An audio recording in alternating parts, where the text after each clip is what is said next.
This YouTube channel does not promote any violent, harmful, or illegal activities.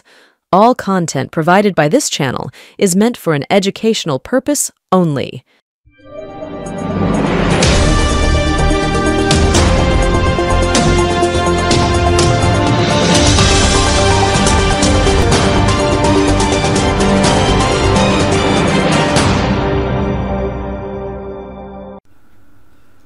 স্বাগতম, নমস্কার, আসসালামু আলাইকুম। এনকে ডিজিটালের প্রত্যেক বন্ধুকে আমি আমার শুভেচ্ছা বার্তা জানাই এবং তার সঙ্গে আমাদের আরও অনেক বন্ধু রয়েছেন, তাদের প্রত্যেককে নমস্কার, আদাব জানাচ্ছি। প্রবীরবাবুর সঙ্গে কথা হচ্ছিল গত কয়েক ঘন্টা আগে, মঙ্গলবার দিন দ্বীপ্রহরে তিনি একটা ইন্টারভিউ করেছিলেন। ডক্টর বিশ্বাস অত্যন্ত বড় ডাক্তার, মেডিকেল কলেজের, এবং তার সঙ্গে ছিলেন রন্তিদেব সেনগুপ্ত, প্রখ্যাত সাংবাদিক। তাদের কিছু কথা উঠে এসছে, পারলে দেখে নিন, মারাত্মক সে সমস্ত কথা। এবং আমরা তো এটা নিয়ে লড়ে গেছি। দেখুন, সুপ্রিম কোর্টে মঙ্গলবার কি জাজমেন্ট হলো, 17 তারিখ, সেদিন আবার নরেন্দ্র মোদীর জন্মদিনও বটে, আবার বিশ্বকর্মা পুজোও বটে। কাজেই সুপ্রিম কোর্টের কি জাজমেন্ট হলো সেটা আপনারা প্রত্যেকেই দেখলেন। জাজমেন্ট তো কিছু হয়নি, অর্ডার হয়েছে কিছু কিছু কোয়ারি হয়েছে, কারণ এটা পরিপূর্ণ হতে বহুদিন লাগবে। চিকিৎসকদের সঙ্গে সোমবার দিন মুখ্যমন্ত্রী ফের একবার কথা হয়েছে এবং এটা বাস্তব যে সাংবাদিক তথা তৃণমূল কংগ্রেসের একেবারেই সর্বভারতীয় মুখপাত্র কুণাল ঘোষের নানান রকম শব্দবাদ্য আমরা পাচ্ছি, যেগুলো টেলিফোন টক বা নানান কথা থেকে উঠে এসছে এবং সেগুলো ভাইরাল হয়েছে।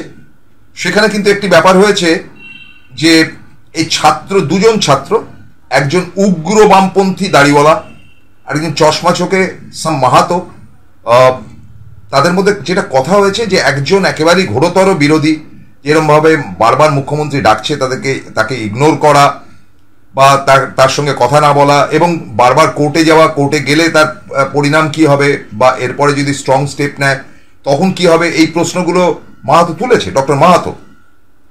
কিন্তু আরেকটি ছেলেটির নাম আমি জানি না, তার ছেলে আর কি, সিপিএম করা, এই পান্ডা অন্যতম, তার সঙ্গে আরো পান্ডি ফান্ডি আরো অনেকগুলো আছে। এখন কথা হলো মমতা বন্দ্যোপাধ্যায় কি বললেন, কিভাবে তাদের সঙ্গে হাত মেলালেন, ব্যাপারটা মধুরেণ সমাবেত হলো না কি হলো, খুব ধোঁয়াশা।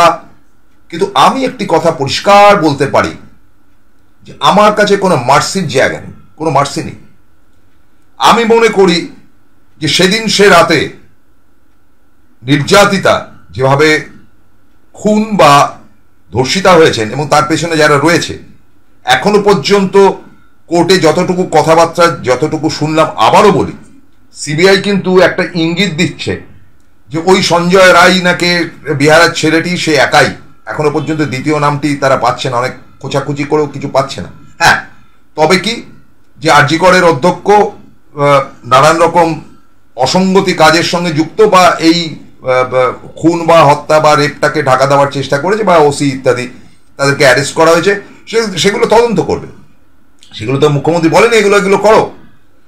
কিন্তু এই কোপে পড়ে পুলিশ কমিশনারের চাকরিটি গেল, নতুন পুলিশ কমিশনার এলেন, পুরনো পুলিশ কমিশনারকে আরেকটি জায়গায় স্থানান্তরিত করা হলো। এগুলো হয়তো দরকার ছিল, মমতা বন্দ্যোপাধ্যায় আগেই ঠিক করে রেখেছিলেন, এরা সেই জায়গাটা প্রশ্নটা তুললো, সরানো হলো। কিন্তু আমি বারবার মনে করি যে ভঙ্গিতে আন্দোলন চলেছে, 10 কোটি বাংলার মানুষ এবং বাংলার সঙ্গে লাগোয়া বেশ কিছু অঞ্চল, যেখানকার মানুষ অসহায় এবং সরকারি হাসপাতাল ছাড়া যাদের কোনো উপায় নেই, তাদেরকে ডিপ্রাইভ করা হয়েছে, তাদের মধ্যে মানুষ মারা গেছে 29 জন, অফিসিয়ালি অসুস্থ হয়েছে প্রচুর মানুষ, হাসপাতালের বেডগুলো ফাঁকা। এটা কোনো দায়িত্বপূর্ণ কাজই নয়, দায়িত্বহীনতার উপযুক্ত পরিচয় দিয়েছে বর্তমান ডাক্তাররা। আন্দোলন করো আর যাই করো না কেন বাবা, তোমাদের আন্দোলন তোমাদের কাছে, আমার বক্তব্য আমার কাছে পরিষ্কার বার্তা। মুখ্যমন্ত্রীর সঙ্গে সমঝোতা হয়েছে না, আমার সঙ্গে হয়নি, আমি সমঝোতার সুরে কথাই বলবো না।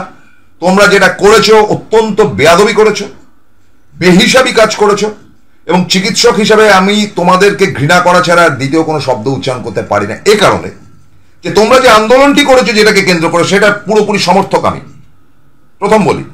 কিন্তু তোমরা চিকিৎসাটাকে বন্ধ করে যে আন্দোলনটি করেছো সেটার সম্পূর্ণ বিরোধী আমি, এবং সেটাতে রাজ্যের সমস্ত লোক মিউচুয়াল করতে পারে যে হ্যাঁ ঠিক আছে ওরা আবার কাজে ফিরে আসছে বা কাজে যাচ্ছে বা কাজ না করছে বা যাই করুক। আমি ব্যক্তিগতভাবে মনে করি ওই দরিদ্র মানুষগুলো যাদের সংখ্যা হচ্ছে 80% থেকে 80ও না 85% থেকে 87%, যাদের ক্ষমতা নেই কোনো নার্সিংহোমে বা ডাক্তারদেরকে দেখানোর, তাদের অনেকেই ঘটি বাটি বেচে নার্সিংহোমে দেখিয়েছে, ভর্তি করেছে। মানে কি বিভৎসতা হয়েছে, মানে চিকিৎসা জগতের নষ্টামি নির্মম নির্লজ্জভাবে উঠে এসছে, নির্মম নির্লজ্জভাবে উঠে এসছে। ব্যবসাটাকে জমিয়ে দিয়েছে, তারা খাবার দাবার সাপ্লাই করেছে, বাজার পত্রিকা তার স্পন্সর ছিল, এবং আরেকটি ছিল সেটি সিপিআইএম বা সিপিএম, তাদের মানে এমনি অসভ্য পার্টি, একটি বর্বর পার্টি, স্টালিনের বাচ্চা এরা, এবং তাদের এই বর্বরতার প্রতিফলন আমরা দেখেছি প্রতি মুহূর্তে, কারণ এটাকে তারা এনকাশ চিরকালই তারা সেরকম, মানে এটা একটা জঞ্জাল পার্টি, মানে এরা পারে না এত। আমি তো 34 বছর এদের দেখেছি কাছের থেকে, অতি বাজে, মানে জঘন্যতম। বিশ্বের সমস্ত কমিউনিস্ট পার্টি অলমোস্ট সেম, মানে খুবই বাজে। কমিউনিস্টদের আমার কাছে কোনো ক্ষমার জায়গা নেই, I don't like them, I hate them. এবার তাদের মধ্যে ভদ্রলোক কেউ কেউ থাকতে পারে, তাদেরকে ব্যক্তিগতভাবে রেসপেক্ট অবশ্যই জানাতে পারি। থিওরি অফ মার্কস আজকের দিনে চলে না, চলবেও না, চলতে পারে না। মার্কস যে সময় লিখেছিলেন আবেগে লিখেছিলেন ওই ফরাসি বিপ্লব দেখে। আর আমাদের সাংসদ সুখেন্দু শেখর রায় বলেছিলেন যে বাস্তিল দুর্গের পতন হলো, তারপরে কি হলো সুখেন্দু বাবু আর বলেননি, কারণ তিনি জানেন না, আদা জেনে পাকামি করছেন। তিনি জাগো বাংলা থেকে বেরিয়ে গেছেন, ভালো হয়েছে। সাংসদ পদটা তিনি যদি মানে ভদ্রলোক হয়ে থাকেন, জেন্টলম্যান হয়ে থাকেন, এবং তিনি যদি সত্যিই ভারী ব্যথিত হয়ে থাকেন, তাহলে সাংসদ পদটি ছাড়বে না দেখবেন। মানে বেসিক্যালি এদের মধ্যে লোভটা তো প্রচুর, লোভী লোক। সুতরাং ওই জাগো বাংলায় থাকলে খিস্তি খাবে বলে ওটা ছেড়ে দিয়ে বেরিয়ে এসছে, কারণ তাদের কর্মীরা তো আর রিয়াত করবে না ভদ্রলোককে, বা তিনিও ঢুকতে পারবেন না, তিনি তো লুকিয়ে লুকিয়ে বেড়াচ্ছেন। সাংসদ পদটা যদি বাপের বেটা হয়ে থাকে তাকে ছেড়ে দেখান তো দেখি আপনি কত হিম্মতদার। খালি বাতেলা আর বাতেলা। বাস্তিল দুর্গ বা ফরাসি বিপ্লব যেটা হয়েছিল, তারপরে রাজারানী তো মরে গেল, কি হয়েছিল জানেন? সমস্ত যারা নাগরিক, যারা রাজারানীকে কেটে দুটুকরো করেছে, তারা নিজেদের মধ্যে মারামারি শুরু করলো, কারণ রাজত্ব চালানোর মতো ক্যাপাসিটি তাদের নেই, তারা কেপেবল নয়। তার ফলে একটা মানে গৃহযুদ্ধের টাইপের লাগলো। ফের একজন রাজা এলো এবং সেই সিংহাসনে গিয়ে বসলেন, এবং তারপরে তো Napoleon Bonaparte, so and so, long stories are coming. ফলে ফরাসি বিপ্লবের শেষে যারা বিপ্লবী ছিল তাদেরও মানে তারাও মায়ের ভোগে গিয়েছিল, এবং ফের রাজার হাতেই ক্ষমতা এসেছিল। তাই হয় যেটা বাংলাদেশে হচ্ছে, খুব তড়িঘড়ি করে তারা হাসিনাকে তাড়িয়ে দিয়ে যে তড়িঘড়ি করেছে, এখন বিএনপি বলছে জামাতকে হারাও, এরা ঝঞ্ঝাট করছে। তাই তো হবে, সিস্টেমের বাইরে হয় না। এই আন্দোলনটাও কিন্তু প্রকৃত অর্থে আবেগ এবং কিছু শয়তানি বুদ্ধির একটা মগজ প্রসূত বজ্জাতি, মানে যেটা সিপিএম করেছে। ফলে আমি ডাক্তারদের সবাইকে দোষ দিচ্ছি না, তারা তাদের বন্ধুর জন্য নিশ্চয়ই লড়াই করেছে, কিন্তু যে বিপুল পরিমাণে তারা খাওয়া দাওয়া করেছে, যে বিপুল পরিমাণে তাদের সহযোগিতা এসছে, যে বিপুলভাবে তাদেরকে আরামে আহ্লাদে রাখা হয়েছে, এবং যেভাবে সোমবার দিন বেরিয়ে আসার পর তারা ঢোল বাজিয়ে নৃত্য করেছে, তাদের মনে হয় না নির্যাতিতার জন্য তাদের চোখের জল ফেলেছে বা তার জন্য তারা আন্দোলন করে। তাদের মনে হয়েছে মমতা বন্দ্যোপাধ্যায়কে খুব টাইট দিলাম, এই ফুর্তিতে তারা নেচেছে। কারণ এই বুদ্ধিটা তো সিপিএম ছাড়া কারোর থাকবে না। সিপিএম ঘোটালাবাজ, তার পেছনে রয়েছে বাজার পত্রিকা এবং অসংখ্য ওই প্রাইভেট নার্সিংহোমের টাকা ঢালা, কোটি কোটি টাকা ঢালা হয়েছে এদের পেছনে, এদের ফুর্তি ফার্তার পেছনে। আর রাত জাগা পাখি যারা আজকেও বেরোচ্ছে, তারা রাত জাগা পাখি না, তারা রাত জাগা শকুন বলে আমি মনে করি। কারণ তাদের চোখে একটাও জল পড়েনি ওই কোন্নগরের ছেলেটির জন্য, তাদের চোখে জল পড়েনি ওই জয়গুরু রত্নভান্ডার জ্যোতিষ সেবা। এখানে গোল্ড মেডেলিস্ট জ্যোতিষী বসেন। হাই কোয়ালিটির আসল গ্রহরত্ন সবচেয়ে কম দামে এখানে পাওয়া যায়। স্থান বেলঘড়িয়া, রানী পার্ক, বটতলা, 2 নম্বর রেলগেটের নিকটে। 9681345722 এবং 9007778922। Welcome to the world of civil business. A Bengali business personality and the most successful business group, Roy Construction Group of companies, now coming Sarib, West Bengal. Mr. Anup Roy, the managing director of the Roy Construction Group company, ready to serve his native land, the mother Bengal.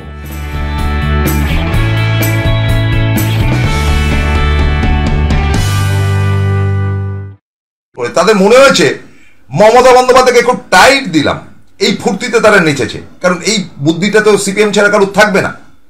CPM ঘোটালাবাজ, তার পেছনে রয়েছে বাজার পত্রিকা এবং অসংখ্য ওই private নার্সিংহোমের টাকা ঢালা, কোটি কোটি টাকা ঢালা হয়েছে এদের পেছনে, এদের ফুর্তি ফার্তার পেছনে। আর রাত জাগা পাখি যারা আজকেও বেরোচ্ছে, তারা রাত জাগা পাখি না, তারা রাত জাগা শকুন বলে আমি মনে করি। কারণ তাদের চোখে একটাও জল পড়েনি ওই কোন্নগরের ছেলেটির জন্য, তাদের চোখে জল পড়েনি ওই মুর্শিদাবাদের লোকটির জন্য। তো মুসলমান, ওর জন্য কেন চোখের জল ফেলবেন? এই হচ্ছে মুসলিম বন্ধুদের বলি, এই হচ্ছে সিপিএম, চিনে রাখুন। আপনারা বিজেপি করেন, তার থেকে অনেক বেশি সাম্প্রদায়িক শক্তি হচ্ছে গিয়ে এই সেলিমের দল। এটা আজকে মনে রেখে দিন। কারণ তাদের ওই যে ছেলেটাকে পিটিয়ে মেরে ফেলে দেওয়া হলো হরিয়ানাতে। একটা প্রতিবাদ দেখেছেন সিপিএম এর কারোর মুখ থেকে? আপনারা একটু শিক্ষা নিন। এই সিপিএম আর কিছুই না, এই সিপিএম হচ্ছে আমাশা। আমাশা মানে আমাশা, পেটের গন্ডগোল। পেটে আম জন্মালে বা আম তৈরি হলে যেটা আমাশা। কি আমাশা? আজ একটু মজা করে বলি। দেখুন, নানান রকম ক্রনিক রোগ রয়েছে। ক্রনিক রোগ মানে কি জানেন? যে রোগটা একবার শরীরে এলে না যেতে চায় না। যেমন অনেকে সর্দির ধাত থাকে, তার একেবারে আজীবন মৃত্যু অবধি তার সর্দির ধাতটা থাকে। অনেকে মাথা ধরার ব্যাপার থাকে, যেটাকে মাইগ্রেন বলে, সেটা তার আমরণ থাকে, সেটাও একটা ক্রনিক। প্রেশার, সুগার, এটা ক্রনিক, নিয়মিত ওষুধ খেতে হয়, কেন এটা কমে না, যায় না। এবং এরকম বহু রোগ রয়েছে যেগুলো ক্রনিক রোগ। তার মধ্যে অন্যতম একটি হচ্ছে আমাশা। আমাশা রোগটি খুব ইন্টারেস্টিং। এটা সম্বন্ধে খুব বেশি ভালো বলতে পারতেন তিনি প্রয়াত, তিনি হচ্ছেন প্রয়াত জ্যোতি বসু। আমাশা আপনারা ভাবেন যে হরহর করে নাবছে, বারবার পটিতে গিয়ে বসছেন, 10 বার 12 বার হলো জলের মতন বেরোচ্ছে, সেটা আমাশা। সেটা অন্য রোগ। সেটা হচ্ছে গিয়ে ইনডাইজেশন বা ফুড পয়জন থেকে হতে পারে, ডায়রিয়ার মতন একটা ব্যাপার হতে পারে। আমাশা ইজ নট দ্যাট। আমাশা হচ্ছে চিরকাল যেটা আপনার সঙ্গে পেট কামড়াবে, মুড়ি বাবা রে আবার যে গেল, এই ব্যাপারটা যাদের থাকে, ঘন ঘন যেতে হয়। এবং সেটাই যখন খুব বেড়ে যায়, যেটাকে আমি মোক্ষম আমাশা বলি, যেটা স্টালিনের ছিল। স্টালিন খুব পোশাক পরিবর্তন করতো, একটু দেখে নেবেন আমার কমরেড বন্ধুরা, দেখে নেবেন স্টালিনের জীবনে শেষ দিকে তার এই আইবিএসটা হয়েছিল, অর্থাৎ ইরিটেবল বাওয়েল সিনড্রোম। আইবিএস এটার নাম। ইরিটেবল বাওয়েল সিনড্রোমটা হচ্ছে কি আমাশার চূড়ান্ত রূপ। এটা শরীরে প্রবেশ করলে কোনো দিন, শেষ দিন অবধি আপনার এটা মৃত্যু হয় না, কিন্তু ওই পটি হয়ে যাবে প্যান্টে বা জামা কাপড়ে, বারবার বাথরুমে যেতে হবে। যার জন্য দেখবেন স্টালিন খুব ঘন ঘন পোশাক পরিবর্তন করতো, কারণ ওই পোশাকে বসে থাকতে পারতেন না তিনি। দেখবেন স্টালিন সারাদিনের মধ্যে পোশাক চেঞ্জ করতো, যেটা জ্যোতিবাবুর ছিল। জ্যোতিবাবু, আর এটা হয় কিসের? এটা হয় কি একটা ইনফেকশন থেকে হয়, খাবারের প্রতি লোভ থাকলে হয়, মদ্যপান থেকে হয়, এরকম নানান রকম, জানি না কি কি হয়, ডাক্তারবাবুরা বলতে পারবেন। তবে এই স্টালিনের যেটা অভ্যাস ছিল, শুয়োরের মাংস এবং ভদকা খেতে তিনি খুব ভালোবাসতেন, এবং তার সঙ্গে কড়া চুরুট এবং কফি। এবং সেই কফি জাতা কফি না, একেবারে ব্রাজিল থেকে আনা কফি তার জন্য আসত। তিনি পার্টির জেনারেল সেক্রেটারি হয়েছিলেন লেনিনের মৃত্যুর পর 1924-এ। তো এই স্টালিনের রোগটি জ্যোতিবাবুর কি করে এলো আমি জানি না। জ্যোতিবাবু নিজেই বলেছেন যে আমার আইবিএস আছে। আইবিএস মানে হচ্ছে গিয়ে ঘন ঘন, বারবার, ভালো লাগছে না, যার জন্য লুঙ্গি পরে থাকতেন তিনি। তিনি একসময় বলেছেন আমাকে আবার ছেড়ে দিন, আমি আর পারছি না। এটার নাম হচ্ছে আমাশা। আসলে সিপিএম পার্টিটাই হচ্ছে আমাশা। এটা একবার যদি প্রবেশ করে কোথাও, ওই চিনচিনে ব্যথা, এই বারবার যাওয়া, বারবার করা, এই আমাশার হাত থেকে কিন্তু মুক্তি হয় না, কারণ এটার এখনো ওষুধ বেরোয়নি না। অ্যালোপ্যাথিতে ওই আপনি ফ্লাজিল 400 কয়েকদিন খেলেন, দেখলেন আবার ঠিক আছে, আবার দেখলেন আবার ফিরে আসছে। সেরকম দেখবেন সিপিএম পার্টিও তাই। ওই কিছুদিন দেখলেন যে তারা বসে রয়েছে গুম মেরে, মানে কিরকম বিচ্ছু টাইপের, চুপ করে দেখবেন চায়ের দোকানে বসে কি ভালো করে দাঁত কেলিয়ে আপনাকে জিজ্ঞেস করবে। আবার দেখবেন পরে তারা আবার বেরিয়ে সংগ্রাম করছে। আবার তাদের দেখবেন সারা পৃথিবীতে কমিউনিস্ট পার্টি যারা রয়েছে, স্পেশালি সিপিএম পার্টি পশ্চিমবঙ্গে, এদের শেষ নেই, লজ্জাও নেই, নির্লজ্জ টাইপের একটি দল। তো এই আমাশা নামক সিপিএম দলটি, যেটি বরাবর আপনাকে কামড়ে যাবে, পেট কামড়ানোর মতন, এই আমাশার পাল্লায় পড়েছিল ছাত্রদের একটা দল। এখনো তাদের মধ্যে সেটা রয়েছে কিনা জানি না, তবে তারা ডাক্তার মানুষ, যাদের যাদের ওই দাড়িওয়ালা ছেলেটির কিছু হবে না, ও তো আমাশার দলেরই লোক, ও বারমেশে আমাশা থাকবে। কিন্তু বাকি যারা, তারা কিন্তু একটু ডাক্তারবাবুরা এই আমাশা থেকে দূরে থাকুন, কারণ এই আমাশা আপনাদেরকে শেষ করে দিয়ে গেছে। এটা যদি আপনাদের ক্রনিক রোগে পরিণত হয় তাহলে বিপদ অনিবার্য, তাহলে পটিটা সঙ্গে নিয়ে নিয়ে ঘুরতে হবে। আইবিএস এর যে লক্ষণগুলো সেগুলো কিন্তু পাবেন। ফলে এটা আমি একেবারে নিশ্চিন্তে আপনাদেরকে বলতে পারি যে এটাকে কিন্তু আপনারা অবশ্যই নজরদারি করবেন এবং অবশ্যই এটা আপনাদের কাছে থাকবে। এই আমাশার নানান চিকিৎসা আছে। আমাশার প্রথম চিকিৎসা হচ্ছে খাওয়া দাওয়া কন্ট্রোল করতে হবে, মশলা স্পাইসি যুক্ত খাবার, বিয়ার যেটা ড্রিঙ্ক করে, এগুলো থেকে দূরে থাকতে হবে এবং যতটা টাইমলি খাওয়া দাওয়া করতে পারেন তত ভালো হয়। সেরকম সিপিএম এর ক্ষেত্রে যে যতটা দূরে রাখতে পারবেন সিপিএমকে যত বাড়তে দেবেন তত ক্ষতি, ওদেরকে ছেড়ে সাইডে রাখতে হবে। এবং এরা যে দুষ্কার্যটি করলো, এই 10 কোটি মানুষ অভাগা যাদের আবার হয়তো চিকিৎসা শুরু হবে, তাদেরকে যে সর্বনাশটি করলো এই আমাশা নামক সিপিএম পার্টিটি, সেটা থেকে ডাক্তারবাবুরা যারা অন্তত কাজে যাওয়ার জন্য ছটফট করছেন, যাদের মধ্যে এখনো নীতিবোধ রয়েছে, তারা কিন্তু দয়া করে একটু নজর রাখবেন। আর তার সঙ্গে ওই আজে বাজে, যদিবাবু কাটলেট খেতে খুব ভালোবাসতেন, আর তিনি হুইস্কি খেতেন নিয়মিত, সিগারেট খেতেন না। তিনি এলিট শ্রেণীর লোক ছিলেন, কাপ্তান ছিলেন, মুখেই কমিউনিস্ট ছিলেন। আসলে তিনি ইজ অ্যাগ্রেসিভ এলিট। ওই বলতে হয় কমরেড বা এই করতে হয়, ওগুলো করতেন ফরতেন, কিন্তু বেসিক্যালি এলিট। খুব এলেবেলে ফালতু লোকের সঙ্গে তিনি কথা বলতেন, খুব হাই লেভেলের লোকের সঙ্গে তিনি কথাবার্তা বলতেন। বড়লোক বাড়ির ছেলে ছিলেন, তার বাবা ছিলেন বিরাট বড় ডাক্তার নিশিকান্ত বাসু, বাংলাদেশের ঢাকার লোক। ফলে he is excellent an example, he is excellent an example of this matter. সুতরাং আপনাদের কাছে, ডাক্তারবাবুদের কাছে বিনীত অনুরোধ, এই ধরনের একটা বিশ্রী রোগ, যাতে মৃত্যু হয় না ঠিকই, কিন্তু এই রোগটাকে তাড়ানোও যায় না। এই ট্যাবলেটটা কি আপনারা খেয়ে বসে আছেন কিনা আমরা জানি না, কারণ আপনাদের নাচন কোদন শেষ দিন যেটা দেখলাম তাতে মনে হলো যে ট্যাবলেট অনেকটা খেয়েছেন। আর এই ট্যাবলেটের মধ্যে যদি খেয়ে ক্ষতি হয়ে থাকে তাহলে তো মুশকিল। এবার দ্বিতীয় ব্যাপারটা হচ্ছে খাওয়া দাওয়ার ব্যাপারে রেস্ট্রিকশন, যেটা বারবার করে বলছি। এই খাওয়া দাওয়ার নানান রকম ভেজাল মশলাযুক্ত খাবারের একজন আছেন, ওই যার সিনেমা 2 দিন বাদে রিলিজ করতে চলেছে, তিনি একটি বিশ্রী খাদ্য। এবং তারপরে আরেকজন এসে সেই হম্বি তম্বি করে কচি কচি বাচ্চাদের মাথা চেপাচ্ছেন, বা যে হুমকি দিচ্ছেন কুণাল ঘোষ আর ইয়েকে দেখে নেবো। এই সমস্ত বাজে মশলাযুক্ত খাবারগুলো থেকে দূরে রাখবেন। ওগুলো আমাশা তৈরি করে, ওরা আমাশা তৈরি করে, আমাশার স্রষ্টা, আমাশার জননী এরা।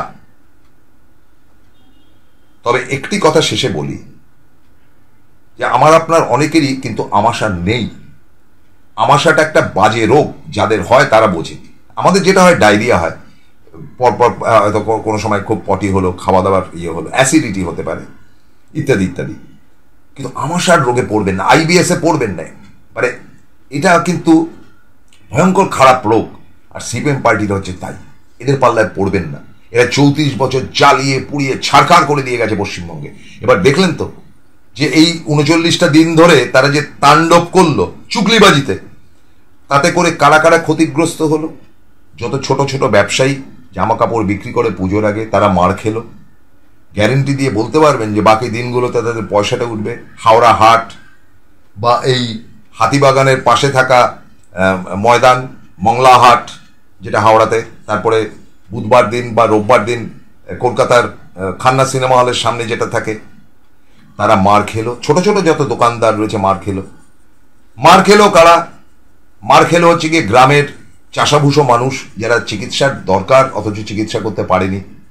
একবারও ভেবে দেখেছেন যে কতগুলো বড়লোক জালিয়াত ব্যবসায়ী এবং একটি মিডিয়া যেভাবে মিসইউজ করলো আর আমাশা রুগীগুলোকে ঠেলে দিল?